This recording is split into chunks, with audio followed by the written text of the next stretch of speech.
Hi everyone and welcome back to another video. So if your homepage is full of content you don't like, you can reset or improve your recommendations by cleaning your activity and preferences so Prime Video shows you better suggestions, okay? So in this guide, I will show you step by step how to reset recommendations on Prime Video in 2026 effectively and realistically, okay? So you have to know that there is no single receipts button. Recommendations are based on your activity and changes take time to update. Okay, so receipt equals clean plus retrain algorithm. Okay, so open Prime Video settings, like go to Prime Video, preferably on web.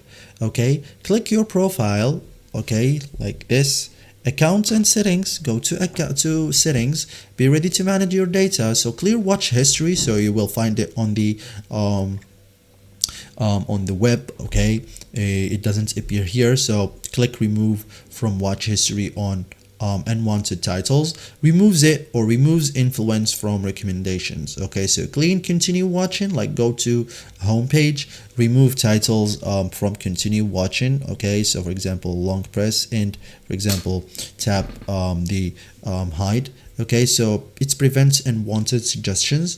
Updates ratings if available, like rate content you actually like. It helps Prime Video learn your taste. Okay, starts watching new content, so watch shows you enjoy. Avoid random or unwanted content, and algorithm learns from new behavior. Okay, so this is it guys for today's video. Thank you for watching and see you in the next tutorial.